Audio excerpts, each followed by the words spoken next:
ಓಂ ಶಾಂತಿ. ತಾರೀಕು 26/6/2024 ಪ್ರಾತಃ ಮುರುಳಿ. ಮಧುರ ಮಕ್ಕಳೇ, ಸದಾ ಇದೇ ನಶೆಯಲ್ಲಿರಿ. ನಮ್ಮದು ಪದಮಾಪದಂ ಭಾಗ್ಯವಾಗಿದೆ. ಪತೀತ ಪಾವನ ತಂದೆಗೆ ನಾವು ಮಕ್ಕಳಾಗಿದ್ದೇವೆ. ಅವರಿಂದ ನಮಗೆ ಬೇಹದ್ದಿನ ಸುಖದ ಆಸ್ತಿಯೂ ಸಿಗುತ್ತದೆ. ಪ್ರಶ್ನೆ: ನೀವು ಮಕ್ಕಳಿಗೆ ಯಾವುದೇ ಧರ್ಮದೊಂದಿಗೆ ಈರ್ಷ್ಯೆ ಅಥವಾ ತಿರಸ್ಕಾರವಿರಲು ಸಾಧ್ಯವಿಲ್ಲ. ಏಕೆ? ಉತ್ತರ: ಏಕೆಂದರೆ ನೀವು ಬೀಜ ಮತ್ತು ವೃಕ್ಷವನ್ನು ತಿಳಿದಿದ್ದೀರಿ. ನಿಮಗೆ ತಿಳಿದಿದೆ, ಇದು ಮನುಷ್ಯ ಸೃಷ್ಟಿ ರೂಪಿ ಬೇಹದ್ದಿನ ವೃಕ್ಷವಾಗಿದೆ. ಇದರಲ್ಲಿ ಪ್ರತಿಯೊಬ್ಬರದು ತಮ್ಮ ತಮ್ಮ ಪಾತ್ರವಿದೆ. ನಾಟಕದಲ್ಲಿ ಎಂದು ಪಾತ್ರಧಾರಿಗಳು ಒಬ್ಬರು ಇನ್ನೊಬ್ಬರನ್ನು ತಿರಸ್ಕರಿಸುವುದಿಲ್ಲ. ಹಾಗೆಯೇ ನಿಮಗೂ ತಿಳಿದಿದೆ, ನಾವು ಈ ನಾಟಕದ ನಾಯಕ ನಾಯಕಿಯ ಪಾತ್ರವನ್ನು ಅಭಿನಯಿಸಿದೆವು. ನಾವು ಯಾವ ಸುಖವನ್ನು ನೋಡಿದೆವೋ ಅದನ್ನು ಮತ್ಯಾರು ನೋಡಲು ಸಾಧ್ಯವಿಲ್ಲ. ನಾವು ಇಡೀ ವಿಶ್ವದ ಮೇಲೆ ರಾಜ್ಯ ಮಾಡುವವರಾಗಿದ್ದೇವೆ ಎಂದು ನಿಮಗೆ ಅಪಾರ ಖುಷಿ ಇದೆ. ಓಂ ಶಾಂತಿ. ಓಂ ಶಾಂತಿ ಎಂದು ಹೇಳುವುದರಿಂದಲೇ ಮಕ್ಕಳಿಗೆ ಯಾವ ಜ್ಞಾನ ಸಿಕ್ಕಿದೆಯೋ ಅದೆಲ್ಲವೂ ಮಕ್ಕಳ ಬುದ್ಧಿಯಲ್ಲಿ ಬಂದು ಬಿಡಬೇಕು. ತಂದೆಯ ಬುದ್ಧಿಯಲ್ಲಿ ಯಾವ ಜ್ಞಾನವಿದೆ? ಇದು ಮನುಷ್ಯ ಸೃಷ್ಟಿ ರೂಪಿ ವೃಕ್ಷವಾಗಿದೆ. ಇದನ್ನು ಕಲ್ಪವೃಕ್ಷವೆಂದು ಹೇಳುತ್ತಾರೆ. ಅದರ ಉತ್ಪತ್ತಿ, ಪಾಲನೆ ಮತ್ತು ವಿನಾಶ ಹೇಗಾಗುತ್ತದೆ ಎಂಬುದೆಲ್ಲವೂ ಬುದ್ಧಿಯಲ್ಲಿ ಬರಬೇಕು. ಹೇಗೆ ಆ ಜಡ ವೃಕ್ಷವಿರುತ್ತದೆಯೋ ಹಾಗೆ ಇದು ಚೈತನ್ಯವಾಗಿದೆ. ಬೀಜವು ಚೈತನ್ಯವಾಗಿದ್ದರೆ ಅವರು ಸತ್ಯವೆಂದು ಅವರ ಮಹಿಮೆ ಮಾಡುತ್ತಾರೆ. ಅವರು ಸತ್ಯ ಚೈತನ್ಯವಾಗಿದ್ದಾರೆ, ಅರ್ಥಾತ್ ವೃಕ್ಷದ ಆದಿಮಧ್ಯ ಅಂತ್ಯದ ರಹಸ್ಯವನ್ನು ತಿಳಿಸುತ್ತಿದ್ದಾರೆ. ಯಾರೂ ಸಹ ಅವರ ಕರ್ತವ್ಯವನ್ನು ತಿಳಿದುಕೊಂಡಿಲ್ಲ. ಪ್ರಜಾಪಿತ ಬ್ರಹ್ಮರವರ ಕರ್ತವ್ಯವನ್ನು ತಿಳಿದುಕೊಳ್ಳಬೇಕಲ್ಲವೇ? ಬ್ರಹ್ಮರವರನ್ನು ಯಾರೂ ನೆನಪು ಮಾಡುವುದಿಲ್ಲ, ಏಕೆಂದರೆ ಗೊತ್ತೇ ಇಲ್ಲ. ಅಜ್ಮೀರ್ನಲ್ಲಿ ಬ್ರಹ್ಮನ ಮಂದಿರವಿದೆ. ತ್ರಿಮೂರ್ತಿ ಚಿತ್ರವನ್ನು ಮುದ್ರಿಸುತ್ತಾರೆ. ಅದರಲ್ಲಿ ಬ್ರಹ್ಮ, ವಿಷ್ಣು, ಶಂಕರರಿದ್ದಾರೆ. ಬ್ರಹ್ಮ ದೇವತಾಯ ನಮಃ ಎಂದು ಹೇಳುತ್ತಾರೆ. ಈಗ ನೀವು ಮಕ್ಕಳು ತಿಳಿದುಕೊಂಡಿದ್ದೀರಿ, ಈ ಸಮಯದಲ್ಲಿ ಬ್ರಹ್ಮನಿಗೆ ದೇವತೆ ಎಂದು ಹೇಳಲಾಗುವುದಿಲ್ಲ. ಯಾವಾಗ ಸಂಪೂರ್ಣರಾಗುವರೋ ಆಗಲೇ ದೇವತೆ ಎಂದು ಹೇಳಲಾಗುತ್ತದೆ. ಸಂಪೂರ್ಣರಾಗಿ ಸೂಕ್ಷ್ಮೋತನಕ್ಕೆ ಹೊರಟು ಹೋಗುತ್ತಾರೆ. ತಂದೆಯು ಕೇಳುತ್ತಾರೆ, ನಿಮ್ಮ ತಂದೆಯ ಹೆಸರೇನು? ಯಾರೊಂದಿಗೆ ಕೇಳುತ್ತಾರೆ? ಆತ್ಮಗಳೊಂದಿಗೆ. ನಮ್ಮ ತಂದೆಯಾಗಿದ್ದಾರೆ ಎಂದು ಆತ್ಮವು ಹೇಳುತ್ತದೆ. ಯಾರಿಗೆ ಇದನ್ನು ಯಾರು ಹೇಳಿದರೆಂದು ತಿಳಿದಿಲ್ಲವೋ ಅವರು ಈ ಪ್ರಶ್ನೆಯನ್ನು ಕೇಳಲು ಸಾಧ್ಯವಿಲ್ಲ. ಈಗ ಮಕ್ಕಳು ತಿಳಿದುಕೊಂಡಿದ್ದೀರಿ, ಅವಶ್ಯಕವಾಗಿ ಎಲ್ಲರಿಗೂ ಇಬ್ಬರು ತಂದೆಯರಿದ್ದಾರೆ. ಜ್ಞಾನವನ್ನಂತೂ ಒಬ್ಬ ತಂದೆಯೇ ಕೊಡುತ್ತಾರೆ. ಈಗ ನೀವು ಮಕ್ಕಳು ತಿಳಿದುಕೊಂಡಿರುತ್ತೀರಿ, ಇವರು ಶಿವ ತಂದೆಯ ರಥವಾಗಿದ್ದಾರೆ. ತಂದೆಯು ಈ ರಥದ ಮೂಲಕ ನಮಗೆ ಜ್ಞಾನವನ್ನು ತಿಳಿಸುತ್ತಾರೆ. ಮೊದಲನೆಯದಾಗಿ ಇದು ಬ್ರಹ್ಮರವರ ಶರೀರ, ಶಾರೀರಿಕ ಬ್ರಹ್ಮ ತಂದೆಯ ರಥವೂ ಹೌದು. ಎರಡನೆಯದಾಗಿ ಆತ್ಮೀಯ ತಂದೆಗೂ ಹೌದು. ಆ ಆತ್ಮಿಕ ತಂದೆಯ ಮಹಿಮೆಯಾಗಿದೆ ಸುಖದ ಸಾಗರ, ಶಾಂತಿಯ ಸಾಗರ. ಮೊದಲಂತೂ ಇದು ಬುದ್ಧಿಯಲ್ಲಿರುವುದು. ಇವರು ಬೇಹದ್ದಿನ ತಂದೆಯಾಗಿದ್ದಾರೆ. ಅವರಿಂದ ಬೇಹದ್ದಿನ ಆಸ್ತಿಯೂ ಸಿಗುತ್ತದೆ. ಪಾವನ ಪ್ರಪಂಚದ ಮಾಲೀಕರಾಗುತ್ತೇವೆ. ಪತೀತ ಪಾವನ ಬನ್ನಿ ಎಂದು ನಿರಾಕಾರನನ್ನು ಕರೆಯುತ್ತಾರೆ. ಹೇಗೆ ಆತ್ಮವೇ ಕರೆಯುತ್ತದೆ, ಯಾವಾಗ ಪಾವನ ಆತ್ಮವಾಗಿರುವುದೋ ಆಗ ಕರೆಯುವುದಿಲ್ಲ. ಪತೀತವಾಗಿದ್ದಾಗಲೇ ಕರೆಯುತ್ತಾರೆ. ಈಗ ನೀವಾತ್ಮರು ತಿಳಿದಿದ್ದೀರಿ, ಆ ಪತೀತ ಪಾವನ ತಂದೆಯು ಈ ಶರೀರದಲ್ಲಿ ಬಂದಿದ್ದಾರೆ. ನಾವು ಅವರ ಮಕ್ಕಳಾಗಿದ್ದೇವೆಂದು ಮರೆಯಬಾರದು. ಇದು ಸೌಭಾಗ್ಯವಲ್ಲವೇ? ಪದಮಾಪದಂ ಭಾಗ್ಯದ ಮಾತಾಗಿದೆ. ಮತ್ತೆ ಅಂತಹ ತಂದೆಯನ್ನು ಏಕೆ ಮರೆಯಬೇಕು? ಈ ಸಮಯದಲ್ಲಿ ತಂದೆಯು ಬಂದಿದ್ದಾರೆ, ನಾವು ಅವರ ಮಕ್ಕಳಾಗಿದ್ದೇವೆಂದು ಮರೆಯಬಾರದು. ಇದು ಹೊಸ ಮಾತಾಗಿದೆ. ಶಿವ ಜಯಂತಿಯನ್ನು ಸಹ ಪ್ರತಿ ವರ್ಷವೂ ಆಚರಿಸಲಾಗುತ್ತದೆ ಅಂದಾಗ ಅವಶ್ಯಕವಾಗಿ ಅವರು ಒಂದೇ ಬಾರಿ ಬರುತ್ತಾರೆ. ನಾರಾಯಣರು ಸತ್ಯಯುಗದಲ್ಲಿದ್ದರು, ಈ ಸಮಯದಲ್ಲಿ ಅಲ್ಲ. ಆದ್ದರಿಂದ ತಿಳಿಸಬೇಕು, ಅವರು ಪುನರ್ಜನ್ಮವನ್ನು ತೆಗೆದುಕೊಂಡಿರಬಹುದು. 16 ಕಲೆಗಳಿಂದ 14, 12 ಈಗ ಕೆಳಗೆ ಇಳಿಯುತ್ತಾ ಬಂದಿರಬೇಕು. ಇದನ್ನು ನಿಮ್ಮ ಹೊರತು ಯಾರೂ ತಿಳಿದುಕೊಂಡಿಲ್ಲ. ಸತ್ಯಯುಗವೆಂದು ಹೊಸ ಪ್ರಪಂಚಕ್ಕೆ ಹೇಳಲಾಗುತ್ತದೆ. ಅಲ್ಲಂತೂ ಎಲ್ಲವೂ ಹೊಸದೇ ಹೊಸದಿರುತ್ತದೆ. ದೇವತಾ ಧರ್ಮದ ಹೆಸರನ್ನು ಗಾಯನ ಮಾಡಲಾಗುತ್ತದೆ. ಅದೇ ದೇವತೆಗಳು ವಾಮ ಮಾರ್ಗದಲ್ಲಿ ಹೋದಾಗ ಅವರನ್ನು ಹೊಸಬರು ಎಂದಾಗಲಿ ದೇವತೆಗಳೆಂದಾಗಲಿ ಹೇಳಲು ಸಾಧ್ಯವಿಲ್ಲ. ಯಾರೂ ಸಹ ನಾವು ಅವರ ವಂಶಾವಳಿಗಳಾಗಿದ್ದೇವೆಂದು ಹೇಳುವುದಿಲ್ಲ. ಒಂದು ವೇಳೆ ತಮ್ಮನ್ನು ಆ ವಂಶಾವಳಿ ಎಂದು ತಿಳಿಯುವಂತಿದ್ದರೆ ಮತ್ತೆ ಅವರ ಮಹಿಮೆ ತಮ್ಮ ನಿಂದನೆ ಏಕೆ ಮಾಡಿಕೊಳ್ಳುತ್ತಾರೆ? ಯಾವಾಗ ಮಹಿಮೆ ಮಾಡುತ್ತಾರೆಯೋ ಆಗ ಅವಶ್ಯಕವಾಗಿ ಅವರು ಪವಿತ್ರರು ತಮ್ಮನ್ನು ಅಪವಿತ್ರ ಪತೀತರೆಂದು ತಿಳಿಯುತ್ತಾರೆ. ಪಾವನರಿಂದ ಪತೀತರಾಗುತ್ತಾರೆ, ಪುನರ್ಜನ್ಮ ತೆಗೆದುಕೊಳ್ಳುತ್ತಾರೆ. ಮೊಟ್ಟ ಮೊದಲು ಯಾರು ಪಾವನರಾಗಿದ್ದರೋ ಅವರೇ ನಂತರ ಪತೀತರಾಗುತ್ತಾರೆ. ನಿಮಗೂ ತಿಳಿದಿದೆ, ಈಗ ಪಾವನರಿಂದ ಪತೀತರಾಗಿದ್ದೇವೆ. ನೀವು ಶಾಲೆಯಲ್ಲಿ ಓದುತ್ತೀರಿ, ಅದರಲ್ಲಿ ನಂಬರ್ 1 ಪ್ರಥಮ, ದ್ವಿತೀಯ, ತೃತೀಯ ದರ್ಜೆಯಂತೂ ಇರುತ್ತದೆ. ಈಗ ನೀವು ಮಕ್ಕಳು ತಿಳಿಯುತ್ತೀರಿ, ನಮಗೆ ತಂದೆಯು ಓದಿಸುತ್ತಾರೆ, ಆದ್ದರಿಂದಲೇ ಬರುತ್ತೀರಲ್ಲವೇ? ಇಲ್ಲದಿದ್ದರೆ ಇಲ್ಲಿ ಬರುವ ಅವಶ್ಯಕತೆಯಾದರೂ ಏನಿದೆ? ಇಲ್ಲಿ ಇವರು ಬ್ರಹ್ಮ, ಯಾವುದೇ ಗುರು, ಮಹಾತ್ಮ, ಮಹಾಪುರುಷರಲ್ಲ. ಇದಂತೂ ಸಾಧಾರಣ ಮನುಷ್ಯತನವಾಗಿದೆ.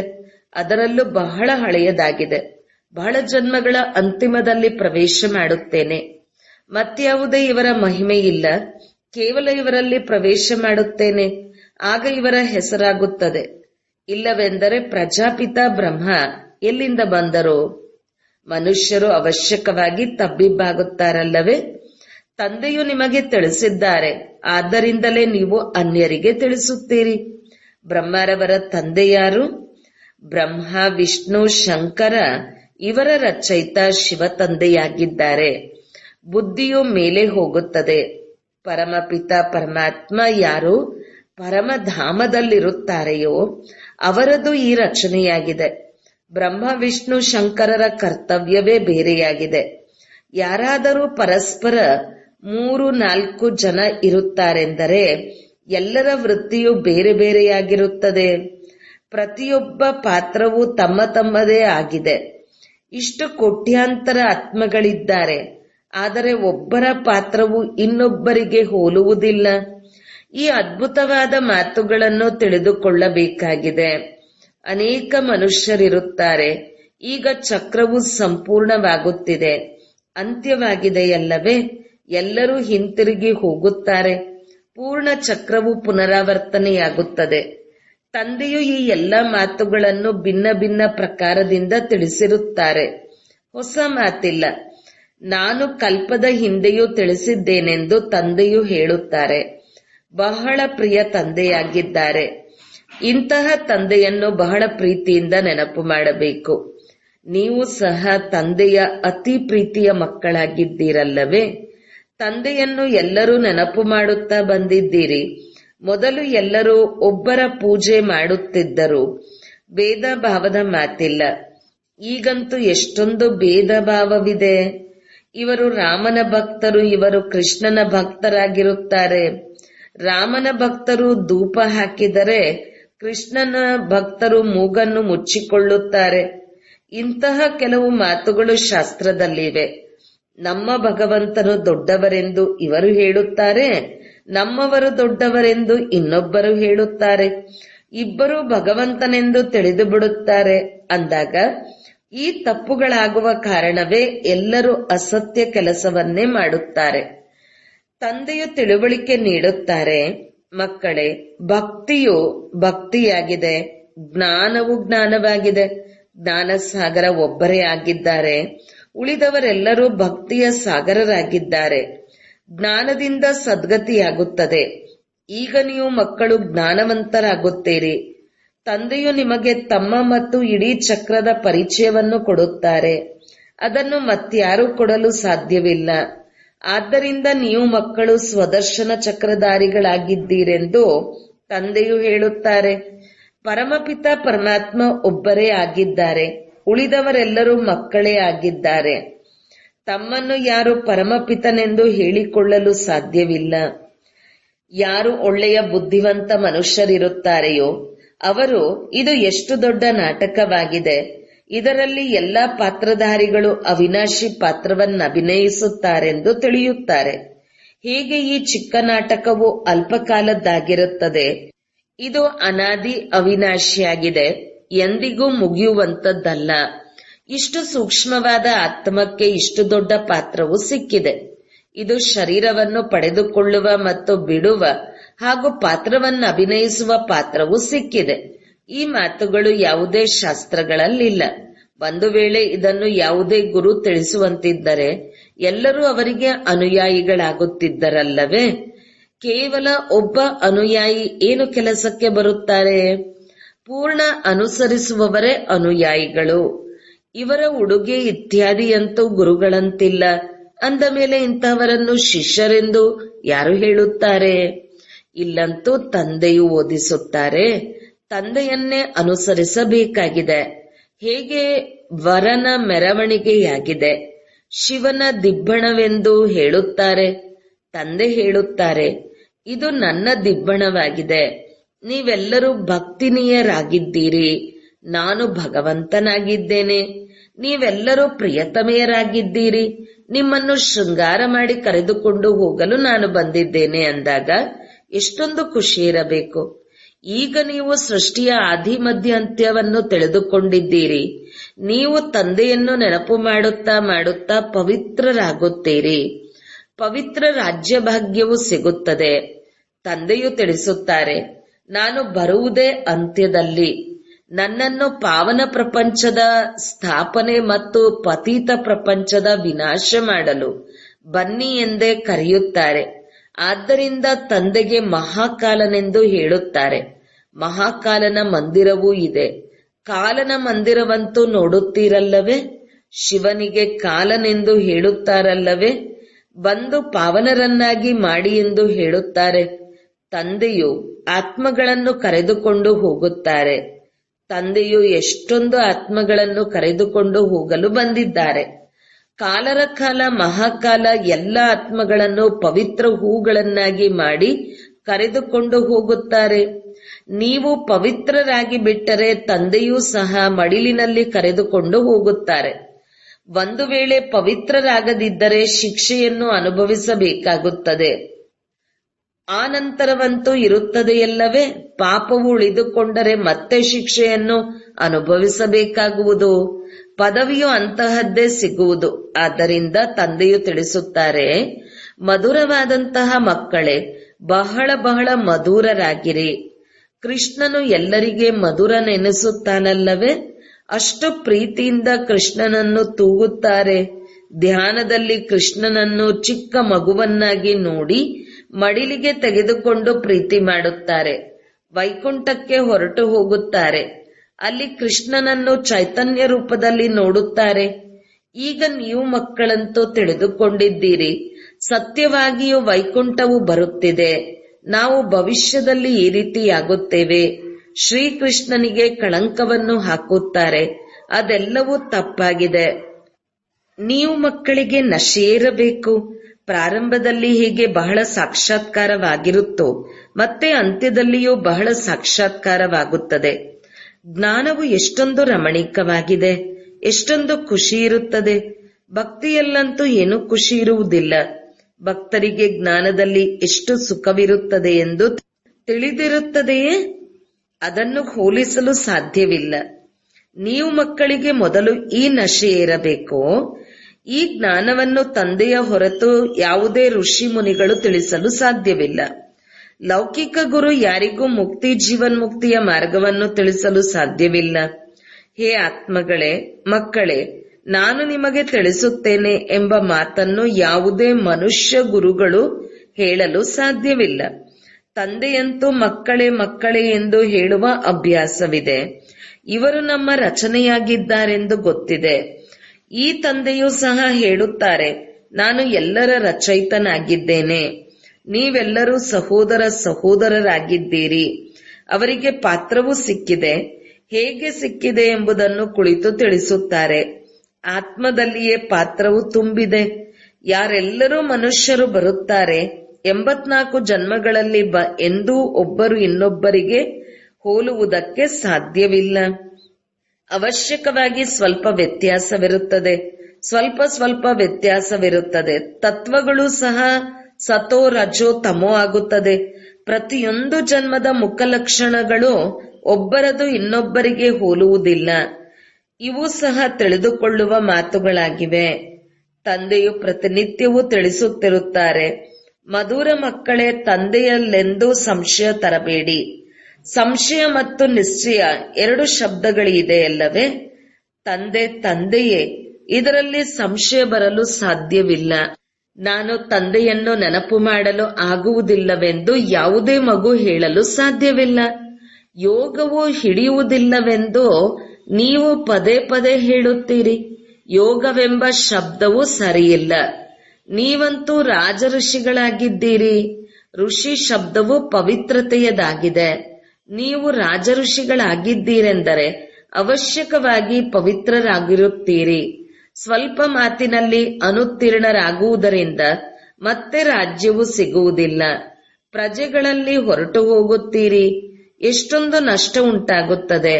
ನಂಬರ್ವಾರ್ ಪದವಿಗಳಿರುತ್ತದೆಯಲ್ಲವೇ? ಒಬ್ಬರ ಪದವಿ ಇನ್ನೊಬ್ಬರಿಗೆ ಹೋಲುವುದಿಲ್ಲ. ಇದು ಬೇಹದ್ದಿನ ಮಾಡಲ್ಪಟ್ಟಂತಹ ನಾಟಕವಾಗಿದೆ. ಇದನ್ನು ಬೇಹದ್ದಿನ ತಂದೆಯ ಹೊರತು ಬೇರೆ ಯಾರೂ ತಿಳಿಸಲು ಸಾಧ್ಯವಿಲ್ಲ. ಆದ್ದರಿಂದ ನೀವು ಮಕ್ಕಳಿಗೆ ಎಷ್ಟೊಂದು ಖುಷಿ ಇರುತ್ತದೆ. ಹೇಗೆ ತಂದೆಯ ಬುದ್ಧಿಯಲ್ಲಿ ಪೂರ್ಣ ಜ್ಞಾನವಿದೆಯೋ ಹಾಗೆಯೇ ನಿಮ್ಮ ಬುದ್ಧಿಯಲ್ಲೂ ಇದೆ. ಬೀಜ ಮತ್ತು ವೃಕ್ಷವನ್ನು ತಿಳಿಯಬೇಕು. ಮನುಷ್ಯ ಸೃಷ್ಟಿಯ ವೃಕ್ಷವಾಗಿದೆ. ಇದರ ಜೊತೆ ಆಲದ ಮರದ ಉದಾಹರಣೆಯು ಸಂಪೂರ್ಣ ಸರಿಯಾಗಿದೆ. ಬುದ್ಧಿಯು ಹೇಳುತ್ತದೆ, ನಮ್ಮ ಆದಿ ಸನಾತನ ದೇವಿ ದೇವತಾ ಧರ್ಮದ ಬುನಾದಿಯ ಪ್ರಾಯಲೋಪವಾಗಿ ಬಿಟ್ಟಿದೆ. ಉಳಿದ ಎಲ್ಲಾ ಧರ್ಮಗಳು ರೆಂಬೆಕೊಂಬೆಗಳು ನಿಂತಿವೆ. ನಾಟಕದ ಅನುಸಾರ ಇದೆಲ್ಲವೂ ಆಗಲೇಬೇಕು. ಇದರಲ್ಲಿ ತಿರಸ್ಕಾರ ಬರುವುದಿಲ್ಲ. ನಾಟಕದಲ್ಲಿ ಪಾತ್ರಧಾರಿಗಳಿಗೆ ಎಂದಾದರೂ ತಿರಸ್ಕಾರ ಬರುತ್ತದೆಯೇ? ತಂದೆಯು ತಿಳಿಸುತ್ತಾರೆ, ನೀವು ಪತೀತರಾಗಿ ಬಿಟ್ಟಿದ್ದೀರಿ, ಮತ್ತೆ ಪಾವನರಾಗಬೇಕು. ನೀವು ಎಷ್ಟು ಸುಖವನ್ನು ನೋಡುತ್ತೀರೋ ಅಷ್ಟು ಬೇರೆ ಯಾರು ನೋಡಲು ಸಾಧ್ಯವಿಲ್ಲ. ನೀವು ನಾಯಕಿಯಾಗಿದ್ದೀರಿ. ವಿಶ್ವದ ರಾಜ್ಯಭಾಗ್ಯವನ್ನು ಪಡೆಯುವವರಾಗಿದ್ದೀರಿ. ಅಪಾರ ಖುಷಿ ಇರಬೇಕಲ್ಲವೇ? ಭಗವಂತನೇ ಓದಿಸುತ್ತಾರೆ ಎಂದ ಮೇಲೆ ಎಷ್ಟೊಂದು ನಿಯಮಿತವಾಗಿ ಓದಬೇಕು, ಎಷ್ಟೊಂದು ಖುಷಿ ಇರಬೇಕು. ಬೇಹದ್ದಿನ ತಂದೆಯೇ ನಮಗೆ ಓದಿಸುತ್ತಿದ್ದಾರೆ. ರಾಜಯೋಗವನ್ನು ಕಲಿಸಿದ್ದಾರೆ. ಆತ್ಮವೇ ಧಾರಣೆ ಮಾಡುತ್ತದೆ. ತಂದೆಯು ಒಂದೇ ಬಾರಿ ಪಾತ್ರವನ್ನು ಅಭಿನಯಿಸಲು ಬರುತ್ತಾರೆ. ಆತ್ಮವೇ ಪಾತ್ರವನ್ನು ಅಭಿನಯಿಸಿ ಒಂದು ಶರೀರವನ್ನು ಬಿಟ್ಟು ಇನ್ನೊಂದನ್ನು ಪಡೆದುಕೊಳ್ಳುತ್ತದೆ. ತಂದೆಯು ಆತ್ಮಗಳಿಗೆ ಓದಿಸುತ್ತಾರೆ, ದೇವತೆಗಳಿಗಲ್ಲ. ಅಲ್ಲಂತೂ ದೇವತೆಗಳೇ ಓದಿಸುತ್ತಾರೆ. ಈ ಸಂಗಮಯುಗವು ಒಂದೇ ಆಗಿದೆ. ಈ ಸಮಯದಲ್ಲಿ ನೀವು ಪುರುಷೋತ್ತಮರಾಗುತ್ತೀರಿ. ಸತ್ಯವಂತರನ್ನಾಗಿ ಮಾಡುವವರು, ಸತ್ಯಯುಗದ ಸ್ಥಾಪನೆ ಮಾಡುವವರು ಒಬ್ಬರೇ ಸತ್ಯ ತಂದೆಯಾಗಿದ್ದಾರೆ. ಒಳ್ಳೆಯದು. ಮಧುರಾತಿ ಮಧುರ ಅಗಲಿ ಮರಳಿ ಸಿಕ್ಕಿರುವಂತಹ ಮಕ್ಕಳಿಗೆ ಪ್ರೀತಿಯ ಮಾತಾಪಿತಾ ಬಾಬ್ದಾದರವರ ನೆನಪು, ಪ್ರೀತಿ ಹಾಗೂ ಸುಪ್ರಭಾತ. ಆತ್ಮೀಯ ಮಕ್ಕಳಿಗೆ ಆತ್ಮೀಯ ತಂದೆಯ ನಮಸ್ತೆ. ಧಾರಣೆಗಾಗಿ ಮುಖ್ಯ ಸಾರ: ಸಂಗಮ ಯುಗದಲ್ಲಿ ಡೈರೆಕ್ಟ್ ಭಗವಂತನಿಂದ ವಿದ್ಯೆಯನ್ನು ಓದಿ ಜ್ಞಾನವಂತರು, ಆಸ್ತಿಕರು ಆಗಬೇಕು ಮತ್ತು ಅನ್ಯರನ್ನು ಮಾಡಬೇಕು. ಎಂದೂ ಸಹ ತಂದೆ ಮತ್ತು ವಿದ್ಯೆಯಲ್ಲಿ ಸಂಶಯ ಬರಬಾರದು. 2. ತಂದೆಯ ಸಮಾನ ಪ್ರಿಯರಾಗಬೇಕು. ಭಗವಂತ ನಮ್ಮ ಶೃಂಗಾರ ಮಾಡುತ್ತಿದ್ದಾರೆಂಬ ಖುಷಿಯಲ್ಲಿರಬೇಕು. ಯಾವುದೇ ಪಾತ್ರಧಾರಿಯೊಂದಿಗೆ ಈರ್ಷ್ಯೆ ಅಥವಾ ತಿರಸ್ಕಾರ ಬರಬಾರದು. ಪ್ರತಿಯೊಬ್ಬರದು ಈ ನಾಟಕದಲ್ಲಿ ಅಕ್ಯುರೇಟ್ ಪಾತ್ರವಿದೆ. ವರದಾನ: ಸೇವೆಯ ಪ್ರವೃತ್ತಿಯಲ್ಲಿರುತ್ತಾ ಮಧ್ಯ ಮಧ್ಯ ಏಕಾಂತವಾಸಿಯಾಗುವಂತಹ ಅಂತರ್ಮುಖಿ ಭವ. ಸೈಲೆನ್ಸ್ನ ಶಕ್ತಿಯ ಪ್ರಯೋಗ ಮಾಡುವುದಕ್ಕಾಗಿ ಅಂತರ್ಮುಖಿ ಮತ್ತು ಏಕಾಂತವಾಸಿಯಾಗುವಂತಹ ಅವಶ್ಯಕತೆ ಇದೆ. ಅಂತರ್ಮುಖಿ ಸ್ಥಿತಿಯ ಅನುಭವ ಮಾಡಲು ಮತ್ತು ಏಕಾಂತವಾಸಿಗಳಾಗಲು ಸಮಯವೇ ಸಿಗುವುದಿಲ್ಲ. ಏಕೆಂದರೆ ಸೇವೆಯ ಪ್ರವೃತ್ತಿ, ವಾಣಿಯ ಶಕ್ತಿಯ ಪ್ರವೃತ್ತಿ ಬಹಳ ಹೆಚ್ಚಾಗಿ ಬಿಟ್ಟಿದೆ ಎಂದು ಕೆಲವು ಮಕ್ಕಳು ಹೇಳುತ್ತಾರೆ. ಆದರೆ ಇದಕ್ಕಾಗಿ ಒಟ್ಟಿಗೆ ಅರ್ಧ ಗಂಟೆ ಅಥವಾ 1 ಗಂಟೆ ಸಮಯ ತೆಗೆಯುವ ಬದಲು ಮಧ್ಯ ಮಧ್ಯ ಸ್ವಲ್ಪ ಸಮಯವಾದರೂ ತೆಗೆದರೆ ಶಕ್ತಿಶಾಲಿ ಸ್ಥಿತಿಯಾಗಿ ಬಿಡುತ್ತದೆ. ಸ್ಲೋಗನ್: ಬ್ರಾಹ್ಮಣ ಜೀವನದಲ್ಲಿ ಯುದ್ಧ ಮಾಡುವ ಬದಲು ಮೋಜಿನಲ್ಲಿರಿ, ಆಗ ಕಷ್ಟಗಳು ಸಹಜವಾಗಿ ಬಿಡುವುದು. ಓಂ ಶಾಂತಿ.